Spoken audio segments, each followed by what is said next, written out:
Spring colour. Well, there is a lot of it around at the moment. There are some fantastic plants out there, and I've just got a few here which are ones which like to be in shady spots. And I have to say, spring colour in shade is actually one of the easiest times to get colour there, whereas later in the year it's a bit more difficult. We'll perhaps look at that at a later time. Hello, I'm Rosie Hardy. This is Rosie Hardy Gardening. If you enjoy our videos, please do subscribe to the channel. Let's start with the anemone. I'm not going to go in alphabetical order, but I am going to do them in an order whereby the first few would prefer slightly damper soil. So this is something you've got to remember. So there are lots of wonderful spring perennials out there, but some of them really do prefer to have a damper soil, or soil where there is available moisture. That means that the soil has got a good amount of organic matter in there. It may be somewhere that gets quite damp over the winter, and also maybe underneath deciduous trees or something like that. And that is where these plants will really love to be. So we're going to start off here with the Anemone flaccida. Now, Anemone flaccida is an amazing plant. It is really beautiful. You get this huge big leaf clump, and the leaves look very, very similar to buttercups. This tends to be why a lot of the time you will lose this plant in your own garden, because you see it and you think it's buttercups and you dig it up. So that is one thing to say. Now, the common name for this plant is the twin flower, because if you look at these flowers stems that come up, and the beauty of these is the flower stems come up and the flowers sit above the foliage, and on every single flower stem there is the first flower here and then the second flower there. So that is why it's called the twin flower. Beautiful starry white flowers on this, really, really wonderful. And of course, being this sort of colour in a shady spot, it shows up really, really well. And you can see within this plant how well and how dense the material is all the way through the base of the plant, and it's spreading well out. And that is what it does in the garden. It will make really decent sized clumps, but it likes to be in light at this time of the year, so underneath deciduous trees and shrubs it is fantastic. Foliage height is somewhere around about 10 inches or 25 centimetres. Flowers up to a foot high, and then spread it can get so 30 centimetres for the flowers. And then spread after 2 to 3 years, I would expect somewhere around about 18 inches or 45 centimetres as a clump like this. So underneath deciduous trees and shrubs, where there's a lot of leaf litter, you can give it a good mulch in the autumn, and then in the spring it's going to come up, it's going to look really good. If you get a really hot sunny day and it's a little bit dry, this will tell you, because it will collapse completely and just be down on the ground. And then as soon as there is enough moisture, the heat has dissipated, it will come back up. But it's a really, really good thing. So that is Anemone flaccida. So moisture for that one. Then we have the beautiful blue Corydalis, and this one is Corydalis China Blue. These lovely blue flowers, and they really are a blue. They're fantastic. They've got this lovely foliage here. Again, they creep around, but they do want a moistish condition. They will go underneath deciduous and maybe a little bit of evergreen. As long as the evergreen is lifted and the canopy is not right down, it will be perfectly happy.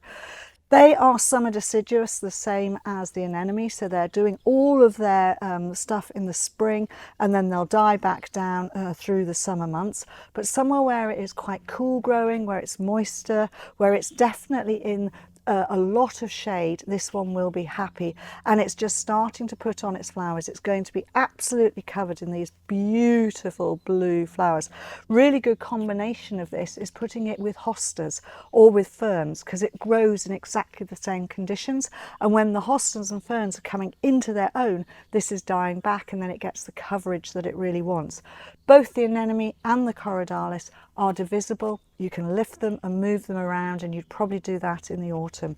But these wonderful blue flowers are just going to cover this plant, and it will look superb.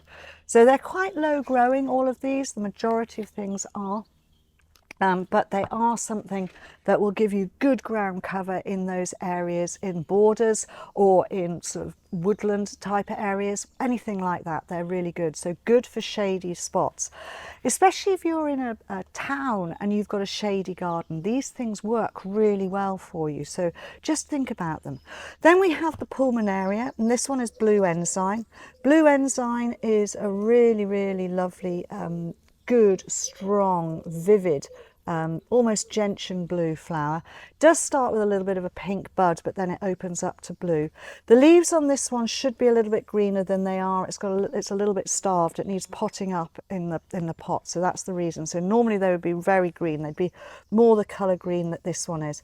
These overwintered leaves here, they haven't got as much food, so they need a little bit more food and then they'll green up.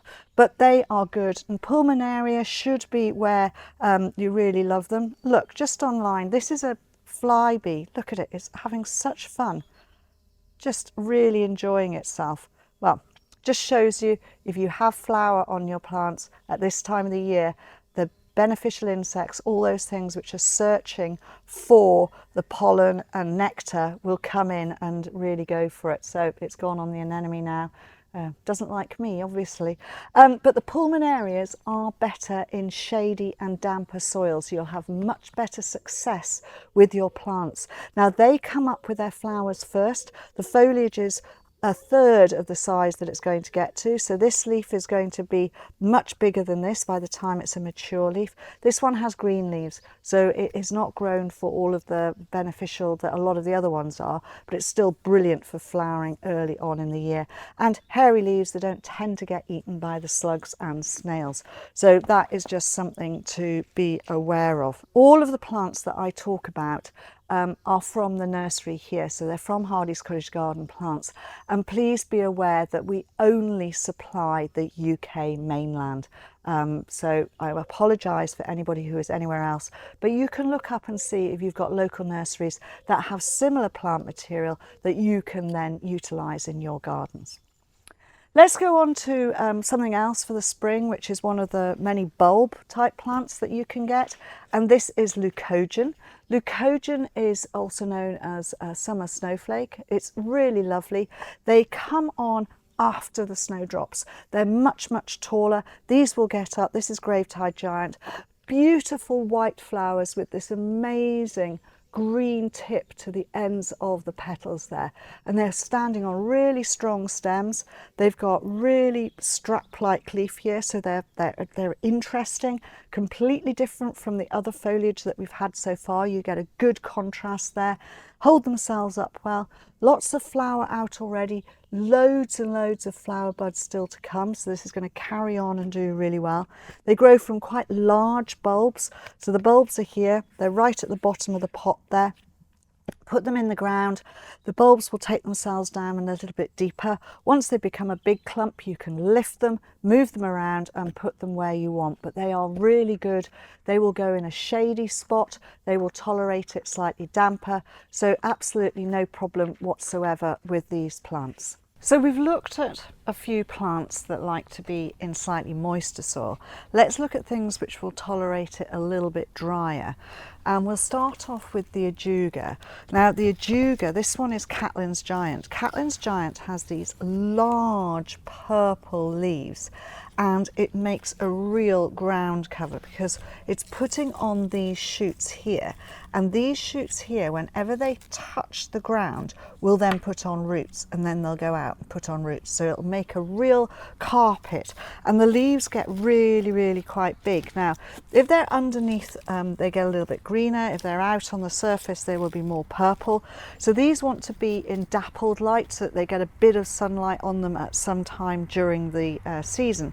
And here is its pyramidal flower coming up, and it's going to have masses of beautiful blue purple flowers coming out of there. Now this will make quite large, so you're talking about a plant that's going to spread further than height, and as I say, these leaves will get a lot bigger, so you get these leathery leaves carpeting the ground, and then as it's a bigger plant you'll get more and more of these beautiful blue candles that come out, and they'll stand up quite tall, so somewhere over a foot, over 30 centimetres, maybe 40 centimetres, and spread wise up to 2 feet, 60 centimetres. So these will tolerate drier conditions. They're also something that if you've got gravel pathways and they're just on the edge of the border, they will meander into the gravel pathway, but these are quite easy to lift up and pull, so they're not that much of a nuisance. They are quite easy to move, but really good. So something again of different coloration to the other things we've got there.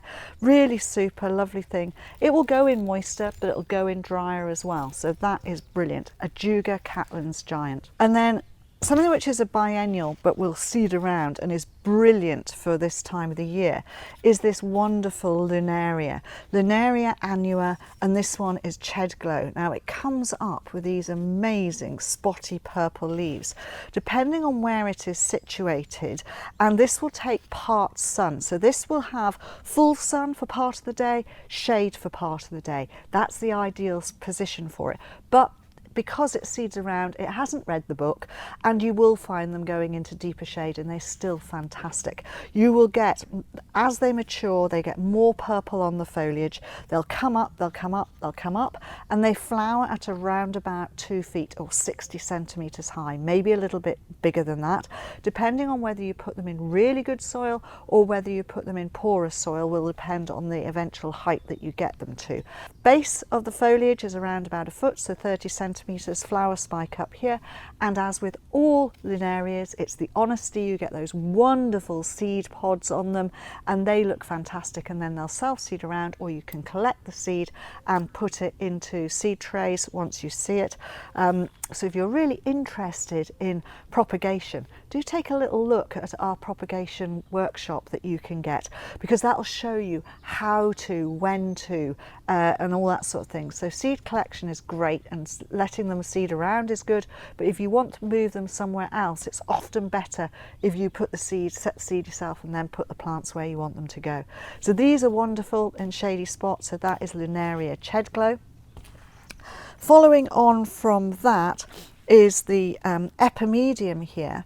Now this Epimedium doesn't look like a lot at the moment, but look at these fabulous claw-like opening buds here. It is really superb. So this is opening up a creamy colour.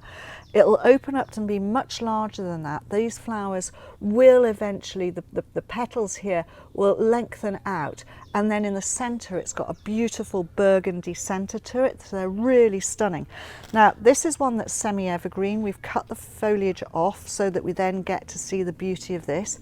The leaves on this tend to be quite long. They're the normal Epimedium, wonderful sort of spade shape, the top there, but they're much longer in the way that they grow, so they're going to make a lovely elegant leaf, and they've got this mottling colour on them as well, all coming up from the base here. It's going to make a lovely clump. So this is Epimedium Domino. Domino is a really super form. These will tolerate dry shade, so they are so good for a drier, shadier spot. And just remember, the foliage will stay there looking fantastic right the way through till around about end of January, February, and then it starts to look a little bit tatty. Give it a haircut back. You can cut it to around about there, and then you'll get the beauty of coming all of this fresh stuff coming through, and that's what you want to do with these. These are divisible as well.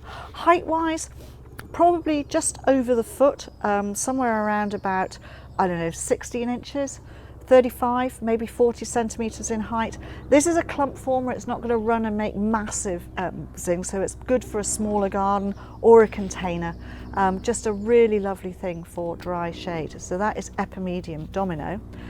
And then I know I've spoken about the Ipheions a lot this season, but they are a very useful early season, early spring, and this particular one, the Hardy's Gem, you can push into shade. I've got this on a in a pot in a north facing border where it gets cold, it gets no direct sunlight whatsoever. It is flowering its heart off, so you can push these into that sort of situation and they will be fantastic. The Ipheion Hardy's Gem will flower and flower and flower. So we've got some flowers which are going over like this. We've we've got them in full flower, and then down in the centre we've got new ones and we've got buds as well.